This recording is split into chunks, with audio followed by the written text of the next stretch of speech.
Hello दोस्त, आज हम सामाजिक विज्ञान जेटेट का क्लासेस इतिहास में करवाते हैं। एसएसटी भारतीय इतिहास का परिचय।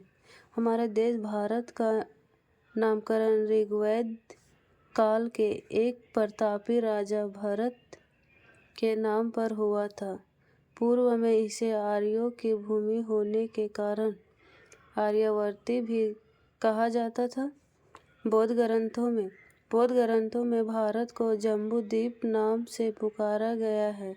यूनानियों ने इसे इंडिया कहा। मध्यकालीन मुस्लिम इतिहासकारों ने इसे हिंद अथवा हिंदुस्तान नाम दिया, जबकि हमारे महाकाव्य तथा पुराणे में इसे भारतवर्ष अथवा भारत का देश कहा गया। सिंधु नदी के कारण इसका नाम हिंदुस्तान भी पड़ा। भारत के इतिहास को अध्ययन की सुविधा के दृष्टिकोण से 3 भागों में बांटा गया है: प्राचीन भारत, एशिएंट इंडिया, मध्यकालीन भारत, मेडिवल इंडिया, आधुनिक भारत, मॉडर्न इंडिया। प्राचीन भारत के इतिहास के स्रोत। प्राचीन भारतीय इतिहास की जानकारी हमें मुख्यतः इन स्रोतों से प्राप्त होती है। पहला, धर्म ग्रंथ एवं ऐतिहासिक ग्रंथ। दूसरा, विदेशी यात्रियों तीर्थयात्रियों के विवरण। तीसरा, पुरातात्विक साक्ष्य स्रोत।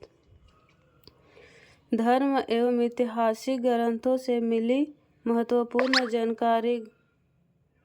धर्म ग्रंथ अथवा धार्मिक साहित्य को 2 भागों में बांटा गया है: ब्राह्मण साहित्य और ब्रह्मोत्तर साहित्य। ब्राह्मण साहित्य के अंतर्गत आने वाले प्रमुख ग्रंथ ये हैं: वेदांग, उपनिषद, ब्राह्मण ग्रंथ, आरण्यक, पुराण, स्मृति ग्रंथ, रामायण, महाभारत आदि। ब्रह्मोत्तर साहित्य के अंतर्गत बौद्ध साहित्य एवं जैन साहित्य आते हैं।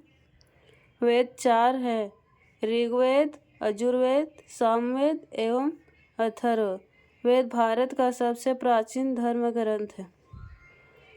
वेदों के संकलनकर्ता है महर्षि एवं द्वैपायन वेदव्यास।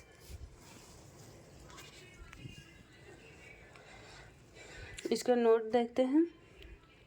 सूक्तों, सूक्तियों, प्रार्थनाओं, यज्ञ एवं मंत्रों से संबंधित सूत्रों के संग्रह को वेद कहा जाता है। संस्कृत भाषा के वेद शब्दों से वेद शब्द को उत्पत्ति हुई है, जिसका अर्थ है पवित्र एवं आध्यात्मिक ज्ञान। सबसे प्राचीन धर्म ग्रंथ ऋग्वेद है, जबकि सबसे बाद का अथर्ववेद है। ऋग्वेद वैदिक देवी देवताओं के मंत्रों को संग्रह कहा जाता है। इसमें 8 अष्टक, 10 मंडल, 1028 सूक्त, वाल्मीकि पाठ के 11 सूक्तों साहित्य और 10,482 ऋचाएँ हैं। ऋग्वेद के ऋचाओं को पढ़ने वाले ऋषि होत्री कहलाते थे। वशिष्ठ, विश्वामित्र, भारद्वाज, वामदेव, अत्रि और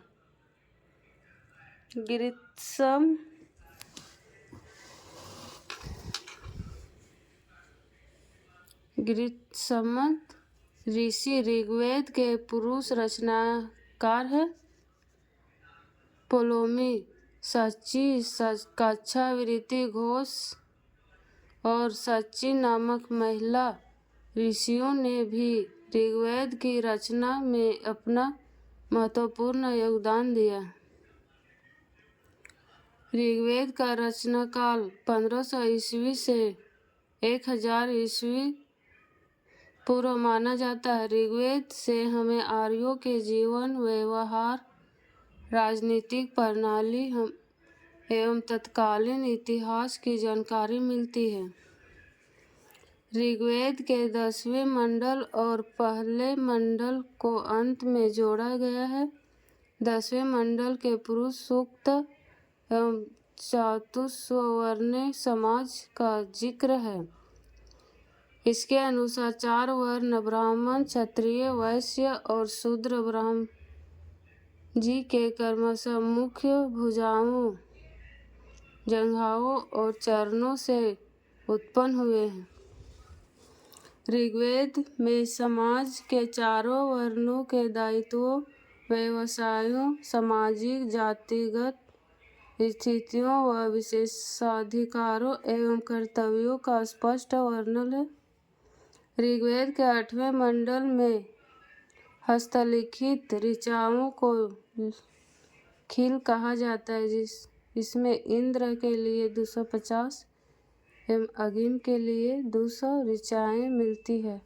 गायत्री मंत्र ऋग्वेद का एक लोकप्रिय मंत्र है।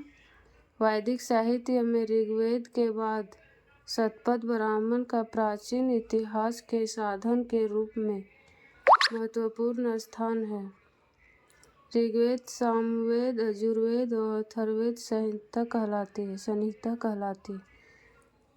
आज हम इतने करवाते हैं। अगला चैप्टर इसके बाद का दूसरा दिन करवाएंगे।